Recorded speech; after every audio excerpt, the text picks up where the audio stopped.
Hello friends, one stop solution series के episode number 3 में आप सभी का स्वागत है। तो आइए देखते हैं पहला क्वेश्चन क्या है। Which company were awarded the contract worth 2867 crore by the defence ministry for integrating AIP and EHWT system on board submarine.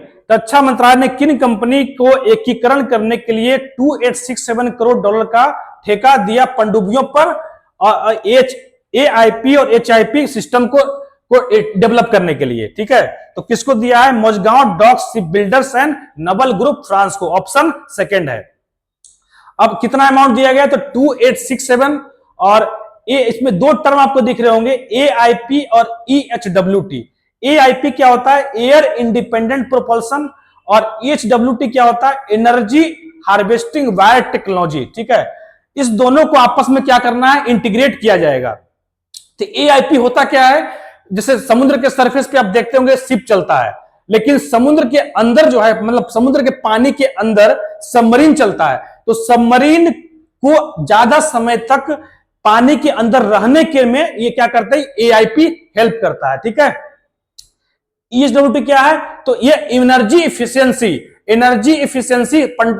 कोई भी पनडुब्बी कैसे चलती है? एनर्जी से चलती है। तो एनर्जी इफिशियंट को इंक्रीज करता है ये EHWT पनडुब्बी के लिए। ठीक है, और इसमें कुछ ऑप्शन है, देख लेते हैं। मझगांव डॉक शिप बिल्डर्स, ये एक भारत सरकार की PSU है, पब्लिक सेक्टर अंडरटेकिंग कंपनी है। ठीक है, जो मुंबई में है, और इसका काम होता है सबमरीन वगैरह को डेवलप करना। ठीक है, हिंदुस्तान नॉटिक्स लिमिटेड HAL।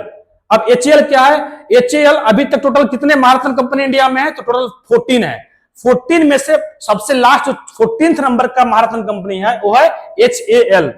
DRDO कब बना? 1 जनवरी 1958 को इसकी स्थापना होती है। और जितने भी मिसाइल टेस्ट वगैरह इंडिया में होते हैं सब क्या करता है? DRDO करता है। ठीक है, चलिए आगे नेक्स्ट देखते हैं। ये क्या है? India will host the world audio visual entertainment summit waves in which year? इसके चर्चा मैं पिछले वीडियो में भी कर चुका हूं। ठीक है, ये 2025 में इसको, ये किस ईयर में होगा? 2025 में होगा। और क्या है ये? कहां होगा? भारत मंडपम न्यू दिल्ली में होगा। क्या ऑडियो विजुअल क्या होता है? तो ऑडियो विजुअल होता है पिक्चर और साउंड साथ चलते हैं, जो फिल्मों आपने देखा होगा ये सब, तो वही होता है ऑडियो विजुअल। ठीक है, 2025 में ये होगा। और ये कहां होगा? भारत मंडपम न्यू दिल्ली में होगा। Which organisation launch the region first digital platform for implementing CORSIA? ठीक है, तो कोर्सिया को लागू करने के लिए किस संगठन ने क्षेत्र का पहला डिजिटल प्लेटफॉर्म लॉन्च किया? तो कौन किया है? GCA, general civil aviation authority. UAE government की एक अथॉरिटी है, जैसे इंडिया में है ना DGCA, director general of civil aviation, उसी तरह से UAE गवर्नमेंट की है general civil aviation authority. UAE क्या है? कंट्री है जो, इसमें टोटल 7 अमीरात हैं, जैसे दुबई हो गया, शारजा हो गया, अबू धाबी हो गया।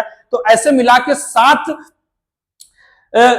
7 रीजन को मिला करके UAE बोलते हैं। ठीक है, तो UAE तो अभी न्यूज में इसीलिए है क्योंकि इस कोर्सिया, इस गाइडलाइन को GCA ने इसको अडॉप्ट किया है। तो आप जानते हैं कोर्सिया क्या है? तो कार्बन ऑफसेटिंग, इसका फुल फॉर्म क्या है? Carbon offsetting and reduction scheme for international aviation. ठीक है, ये क्या करती है, किस लिए है? तो ये है फ्लाइट वगैरह में जो नॉन फॉसिल फ्यूल्स को बढ़ावा देना और कार्बन एमिशन को कम करना। ठीक है, ये इसका, इसलिए इसको बनाया गया है। और ये कौन बनाया है? तो इसकी स्थापना इस्टेब्लिश किया किसके द्वारा? 2016 में। किसके द्वारा? By ICAO। ठीक है, इंटरनेशनल सिविल एविएशन ऑर्गेनाइजेशन। ठीक है, यहां ICAO, तो इसको ये डेवलप किया है ICAO। कब किया? 2016 में। अब बात करते हैं ICAO की, इंटरनेशनल सिविल एविएशन ऑर्गेनाइजेशन। ये कब बना? 1947 में। और इसका जो हेड क्वार्टर है वो कनाडा की एक शहर मॉन्ट्रियल में है। मॉन्ट्रियल।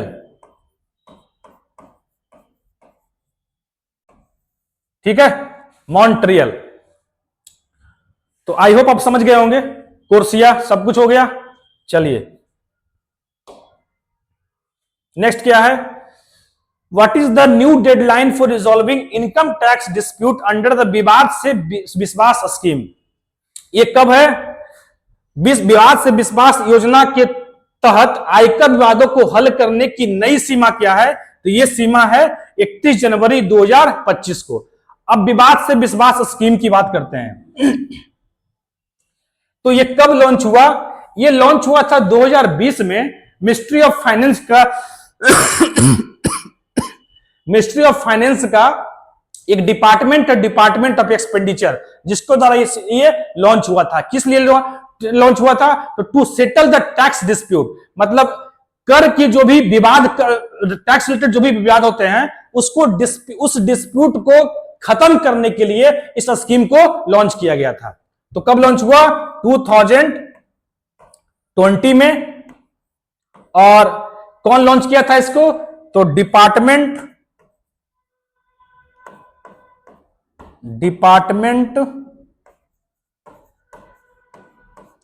ऑफ एक्सपेंडिचर,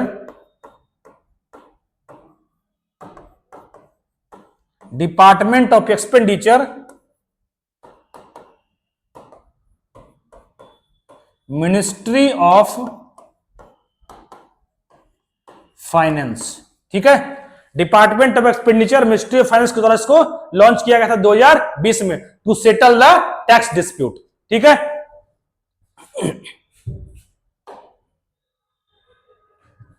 चलिए नेक्स्ट देखते हैं, which region recorded the highest percentage of women electors in the 2024 Lok Sabha election. 2024 के लोकसभा चुनाव में किस क्षेत्र में महिला मतदाताओं का प्रतिशत सबसे अधिक दर्ज किया गया, तो कहां किया गया, ये किया गया पौंडीचेरी में।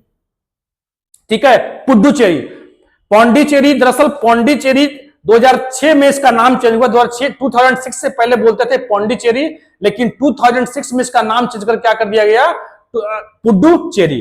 अच्छा, इस बार जो लोकसभा का इलेक्शन हुआ, ये कौन सी लोकसभा का इलेक्शन था, तो 18वीं लोकसभा का इलेक्शन था। किस लिए था, 18वीं लोकसभा, 18th। ठीक है, 18th लोकसभा के लिए इलेक्शन हुआ था ये। अब बात कर लेते हैं पुडुचेरी की। ठीक है, तो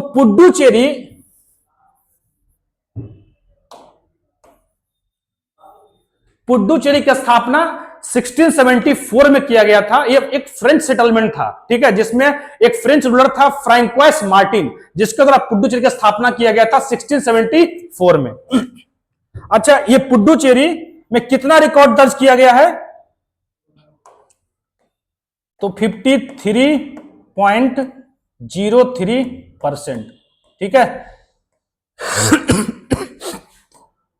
1674 में इसकी स्थापना होती है, इसके द्वारा, तो फ्रैंकोइस मार्टिन।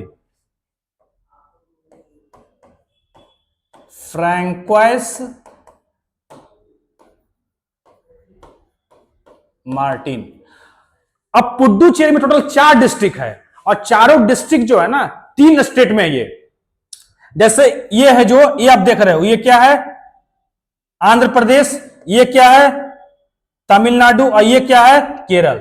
तो इसके 4 डिस्ट्रिक्ट, जो 4 डिस्ट्रिक्ट में से एक डिस्ट्रिक्ट जो है यनम, वो कहां है, आंध्र प्रदेश में, कराईकल और पुडुचेरी है तमिलनाडु में, और माहे है केरल में। ठीक है, तो ये हो गया आपका यनम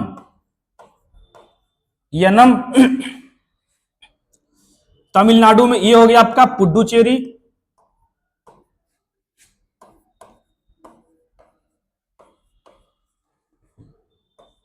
ये हो गया आपका कराईकल,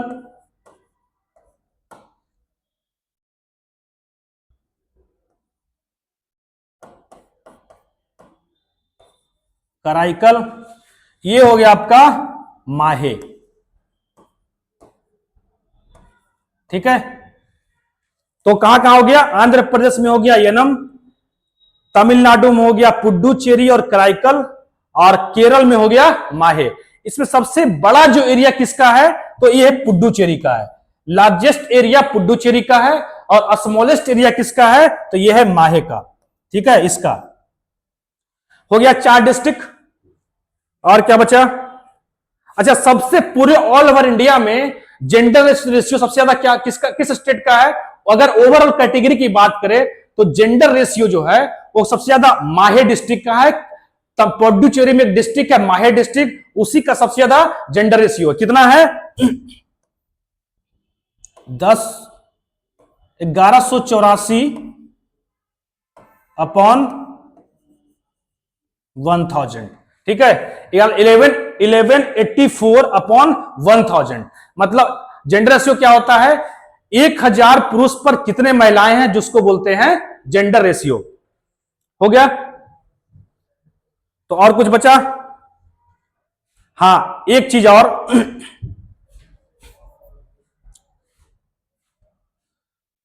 अब ये फ्रेंच सेटलमेंट था पुडुचेरी, तो पुडुचेरी में जो फ्रेंच ने हैंड ओवर इंडिया को कब किया? तो 1954 में। 1954 में इंडिया को हैंड ओवर किया था फ्रेंच ने, मतलब इंडिया का पार्ट बना पुडुचेरी 1954 में। और इस पुडुचेरी के यूटी कब बनाया गया? तो इट बिकेम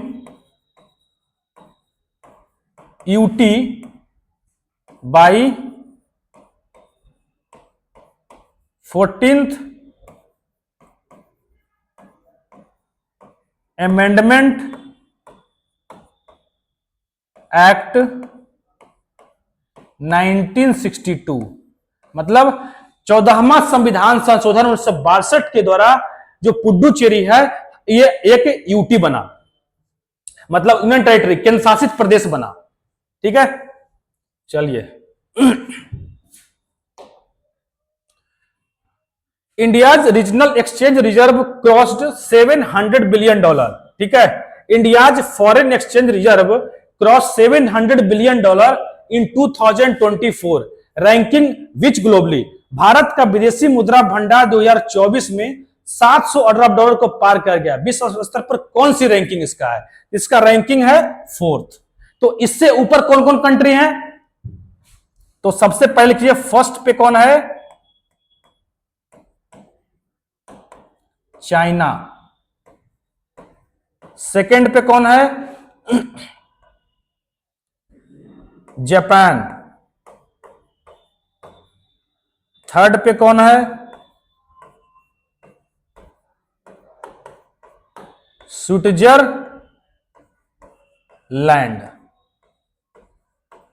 ठीक है, सेकंड पे हो गया, थर्ड पे हो गया स्विट्जरलैंड। अब बात करते हैं विदेशी मुद्रा भंडार की। तो फॉरेन एक्सचेंज रिजर्व के टोटल कितने हैं? 4 चीजों पर निर्भर करता है, मतलब 4 इंस्ट्रूमेंट इसके हैं। कौन कौन? Foreign currency asset, gold reserve, SDR और रिजर्व ट्रांसपोजिशन। तो फॉरेन करेंसी एसेट क्या होता है कि जैसे कोई दूसरा कंट्री की कंपनी है, अगर इंडिया में आके वो कंपनी इन्वेस्ट करती है तो क्या होता है?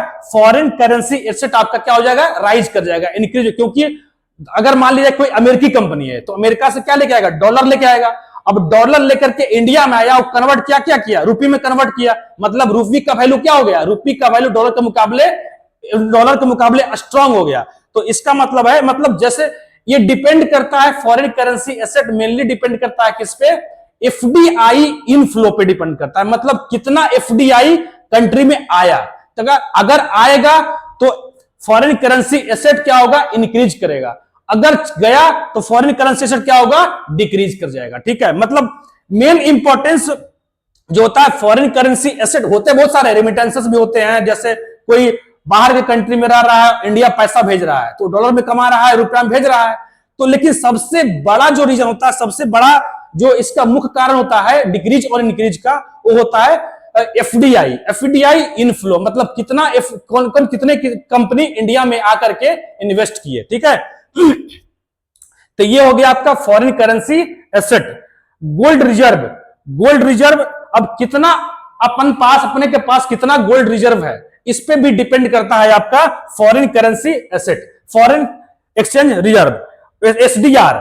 एसडीआर और रिजर्व ट्रांसपोजिशन, इसको समझने के लिए एसडीआर क्या होता है कि जैसे मान लिया जाए कि भारत सरकार ने 1 करोड़ रुपया आईएमएफ से उधार लिया। ठीक है, अब 1 करोड़ रुपया उधार लिया, उसमें से 15 लाख रुपया तुरंत मिल गया आपको, लेकिन बाकी के अब 35 लाख रुपया कुछ समय के बाद दिया गया, ठीक है, और उसके बाद 50 लाख रुपया जो है कुछ समय के बाद दिया गया।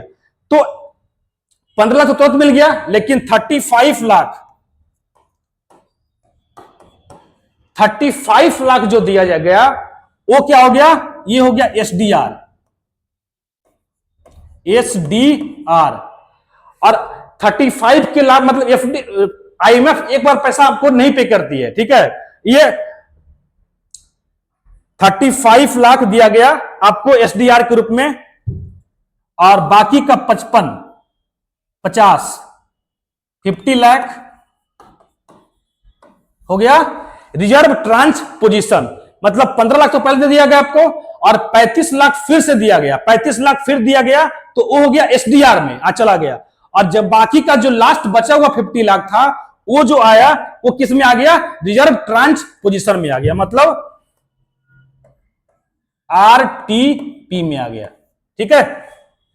तो ये हो गया आपका एसडीआर, 35 लाख एसडीआर हो गया, और रिजर्व ट्रांच पोजीशन क्या हो गया, 50 लाख, ठीक है। तो आप समझ गए होंगे, मैं आशा करता हूं कि आप समझ गए होंगे।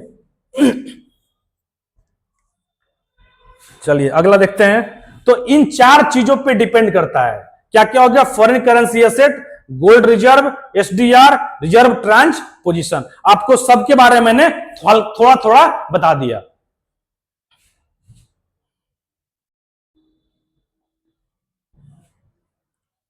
द फर्स्ट खरमा honey festival 2081 was held in which country. तो ये कहां हुआ है, पहला खरमा हनी फेस्टिवल 2081 किस देश में आयोजित किया गया, तो यह आयोजित किया गया था नेपाल में, ठीक है।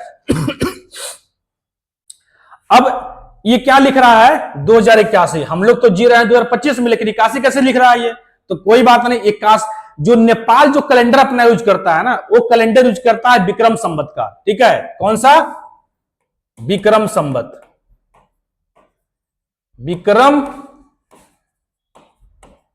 संवत, ठीक है। और ये कब शुरुआत हुई थी, 57 बीसी में। लेकिन हम लोग जो यूज करते हैं कैलेंडर, इंडिया जो यूज करता है वो क्या है, ग्रिगोरियन, उसको बोलते हैं ग्रिगोरियन, ग्रिगोरियन कैलेंडर, ठीक है, ग्रिगोरियन कैलेंडर। और ये जो है विक्रम संवत, अब देखिए 2020, तो हम लोग क्या किस में जी रहे हैं, 2025 में जी रहे हैं। तो 2081 एंड 2025 में माइनस करिए, कितना हो गया, 11,6,565, तो मतलब 56 ईयर विक्रम संवत जो है 56 साल आगे चल रहा है ग्रिगोरियन कैलेंडर से, ठीक है। तो नेपाल इसको फॉलो करता है, इसलिए नेपाल लिखता है 2081, ठीक है। और हम लोग यूज करते हैं ग्रिगोरियन, तो इसलिए लिखते हैं 2025, ठीक है। तो यही मेन डिफरेंस है और कुछ नहीं है, ठीक है। चलिए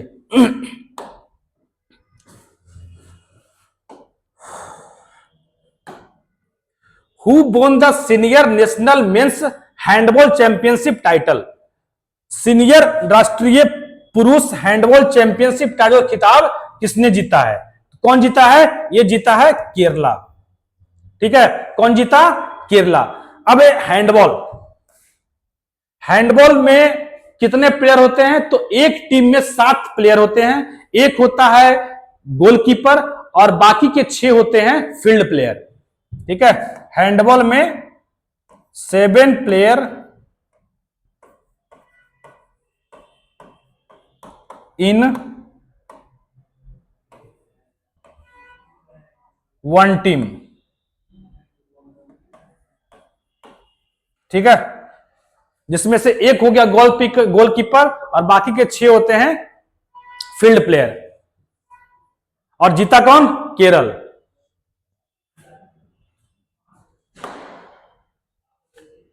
अच्छा, इसमें कुछ छूट गया था, एक बार देख लेते हैं।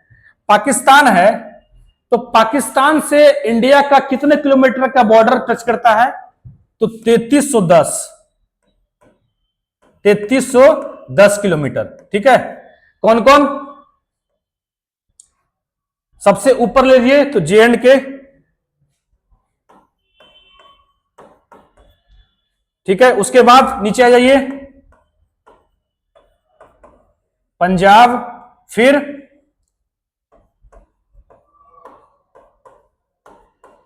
राजस्थान, उसके बाद गुजरात। ठीक है, कौन कौन हो गया? 3310 kilometre, J&K, Punjab, Rajasthan and Gujarat. अगर नेपाल की बात करें तो कितने स्टेट टच करते हैं? तो ये हो जाएगा, सबसे पहले ले लो बिहार, यूपी, वेस्ट बंगाल,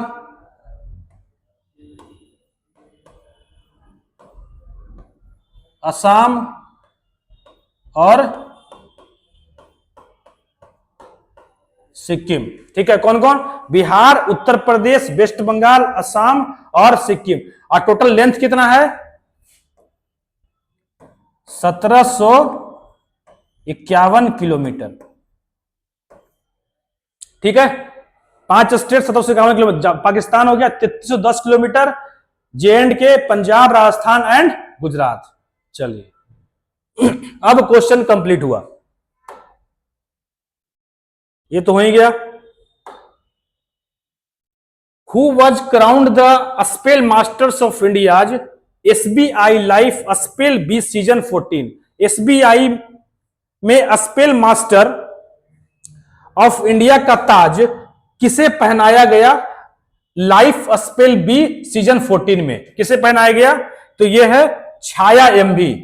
किसको बनाया गया है? छाया एमबी जीती है। ठीक है, ये क्या होता है? ये आपको एक वर्ड दिया जाएगा और उस वर्ड का आपको स्पेलिंग बताना होता है। ठीक है, उसी का कंपटीशन ही होता है। ये हुआ था बेंगलोर में और इसको जीता किसने? छाया एमबी ने जीता।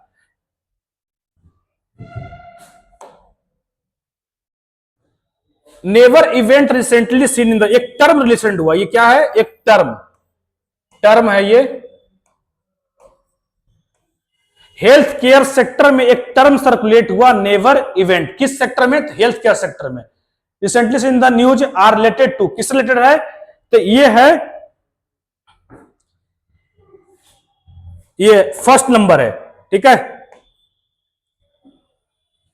Prevention failure in the patient safety protocol. ठीक है, अब क्या नेवर इवेंट कैसे होता है? तो नेवर इवेंट घटना कैसे हो सकती है? तो ये होता है सर्जरी के बाद मरीज के अंदर स्पंज छोड़ना, मतलब कोई इंस्ट्रूमेंट को शरीर ऑपरेशन के बाद बॉडी के अंदर ही छोड़ देना, गलत अंग पर ऑपरेशन कर देना, शरीर के गलत अंग या मरीज पर सर्जरी करना, गलत शल्य चिकित्सा प्रक्रिया का यूज करना, पोटेशियम युक्त घोल का अनुचित प्रशासन, दवा का गलत देना, कोई और दवा था और दे दिया गया कोई और दवा। ठीक है, तो ये सब नेवर इवेंट के कारण है। ठीक है, अब इसको दूर कैसे किया जा सकता है? तो प्रॉपर सेफ्टी प्रोटोकॉल का यूज करके इसको दूर किया जा सकता है नेवर इवेंट को। ठीक है, अभी ये हेल्थ केयर में ये टर्म रेगुलेट हुआ था।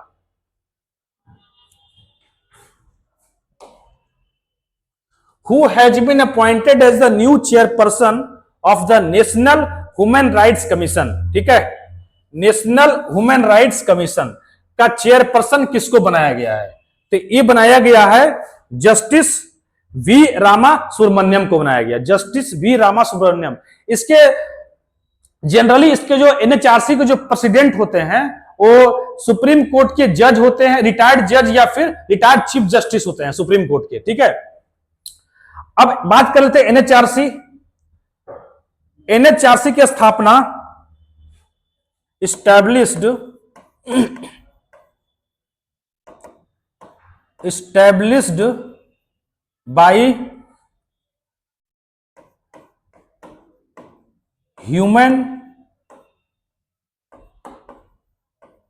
Rights Act, human rights act 1993।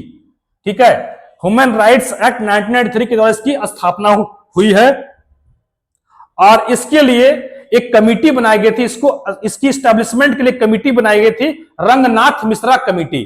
ठीक है, और इस कमिटी के हेड भी वही थे और इसके पहले चेयरपर्सन भी रंगनाथ मिश्रा ही थे। ठीक है, तो established by Human Rights Act 93 on the recommendation of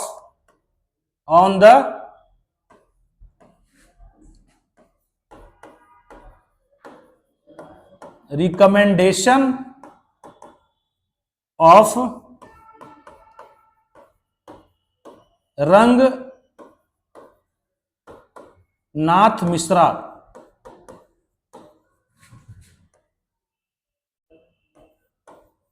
Mishra committee. ठीक है, रंगनाथ मिश्रा कमिटी की रिपोर्ट के आधार पर एनएचआरसी की स्थापना होती है और इसके पहले चेयरपर्सन भी रंगनाथ मिश्रा ही थे। और ये क्या है, ये एक स्टैच्यूरी बॉडी है, ध्यान रहे, ये एक स्टैच्यूरी बॉडी है, कॉन्स्टिट्यूशनल बॉडी, संवैधानिक निकाय नहीं है, यह एक वैधानिक निकाय है। Statutory body. ठीक है, तो हो गया पहले। और अभी कौन है ये? जस्टिस रामा सुब्रमण्यम को बनाया गया है। ठीक है, चलिए। Which country recently unveiled the CR450 prototype? CR450 prototype, the world fastest high speed train. तो कौन किया ये? चाइना लॉन्च किया है इसको। मतलब वर्ल्ड की fastest high speed train launch किया CR450। 450 का मतलब होता है इसका जो स्पीड, मैक्सिमम स्पीड होगा, मैक्सिमम स्पीड होगा ये। ठीक है, मैक्सिमम स्पीड होगा जो लॉन्च किया है। अब कुछ जान लेते हैं। जापान, अच्छा, जापान के मुद्रा क्या है? येन। और जापान का कैपिटल क्या है? क्योटो। जापान का कैपिटल है टोक्यो, सॉरी, जापान के कैपिटल है टोक्यो। और इसके जो असेंबली है, इसके जो पार्लियामेंट है, क्या नाम है उसका? तो नेशनल डाइट। क्या है? National diet. उसी प्रकार जर्मनी का कैपिटल क्या है? बर्लिन। और इसके पार्लियामेंट का नाम क्या है? बुंडस्टैग।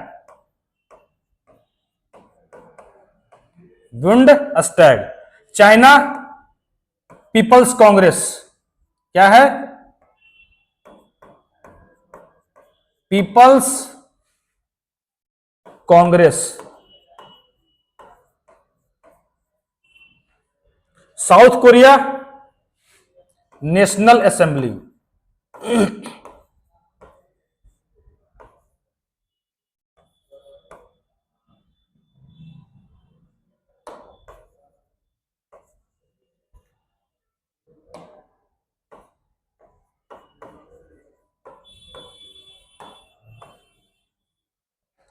South Korea National Assembly, China People's Congress, Germany Bundestag और जापान का हो गया नेशनल डाइट। ठीक है, साउथ कोरिया कैपिटल क्या हो गया? सियोल। हो गया, चलिए। What significance milestone will ISRO achieve with the launch of the NVS-02 satellite in January 2025? ठीक है, NVS-02 जनवरी 2025 में अभी लॉन्च नहीं हुआ, जनवरी 2025 में ये लॉन्च होगा। तो जनवरी 2025 में NVS-02 उपग्रह के प्रक्षेपण के साथ इसरो कौन सा महत्वपूर्ण मील का पत्थर हासिल करेगा? तो इसका आंसर हो जाएगा 4। ठीक है, the 100th mission of the Jio synchronous launch vehicle, मतलब GSLV का ये 100वां मिशन होगा। जब ये लॉन्च हो जाएगा NVS-02 तो GSLV का 100वां मिशन होगा। अब ये क्या है? ये LV, तो किसका पार्ट है ये? IRNSS। ठीक है, पार्ट ऑफ IRNSS। ठीक है, Indian regional navigation satellite system, ठीक है, इसका फुल फॉर्म है Indian regional navigation satellite system. इसी का पार्ट है NVS-02। NVS-01 ऑलरेडी लॉन्च हो चुका है, 2023 में लॉन्च हुआ था वो, ठीक है। और ये कब स्टार्ट हुआ था? ये इसरो का एक मिशन है जो स्टार्ट हुआ था 2013 में, 2013 में, ठीक है। और ये 100वां मिशन है GSLV का। और GSLV का पहला मिशन कब शुरू हुआ था? तो फर्स्ट मिशन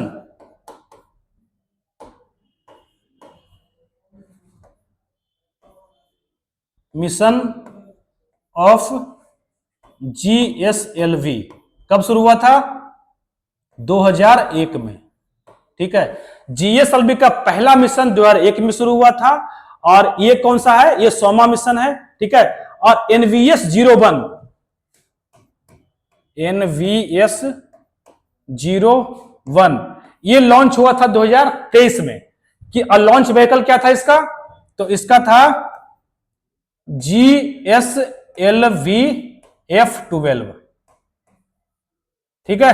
GSLV F12 से इसको लॉन्च किया गया था। और ये किसका पार्ट है? Part of IRNSS Indian regional navigation satellite system, 2013 में इसको लॉन्च किया गया था, ठीक है। अब कुछ कंट्री, हर एक कंट्री का अपना ये है क्या नेविगेशन, ये क्या है? नेविगेशन सैटेलाइट है ये। आप अपने मोबाइल में जीपीएस का यूज करते होंगे, लेकिन जीपीएस क्या करती है आपको पता है? कि ट्रैक करता है। फिर आप कहीं जा रहे हैं, अगर अननोन प्लेस पे जा रहे हैं तो वहां पे जीपीएस आपको पहुंचने में हेल्प करती है। मैप वगैरह किस पे चलता है? जीपीएस पे ही चलता है। तो लेकिन जीपीएस हमारा नहीं है। जीपीएस किसका है? यूएसए का है। हम यूज करते हैं, लेकिन जीपीएस है यूएसए का। तो हमारा क्या है? तो हमारा है नेविक। इंडिया कौन सा है? NAVIC, ठीक है, नेविक। नेविगेशन ऑफ, इसका फुल फॉर्म होता है नेविगेशन ऑफ इंडियन कॉन्स्टलेशन, ठीक है। ये इंडिया का है, जो हमारा अपना खुद का बनाया, इसरो ने इसको डेवलप किया है, ठीक है। तो ये सारा ऑपरेशन कौन कर रहा है? ये सारा ऑपरेशन करता है इसरो, ठीक है। जिसकी स्थापना कब हुई थी इसरो की? इसरो का स्थापना कब हुआ था? 15 अगस्त 1969, ठीक है। 15 अगस्त 1969 को इसरो की स्थापना हुई थी। ये सारा ऑपरेशन कौन करता है? इसरो के द्वारा किया जाता है। इसका हेडक्वार्टर कहां है इसरो का? तो बेंगलोर में है। अच्छा, अब कुछ और है, जैसे नेविक हो गया इंडिया का, उसी प्रकार जीपीएस हो गया यूएसए का। वाइडू किसका है? चाइना का है, ठीक है। उसके बाद वाइडू हो गया चाइना का, इंडिया का हो गया जीपीएस, यूएसए का हो गया जीपीएस, इंडिया का हो गया नेविक। और रसिया का क्या है? रसिया का है ग्लोनास। याद रखेंगे, पूछा जा सकता है आपसे।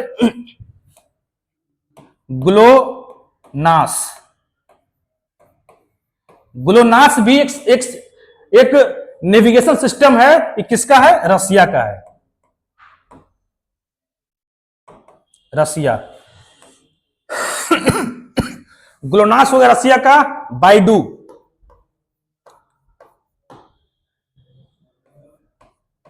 वाइडू किसका है?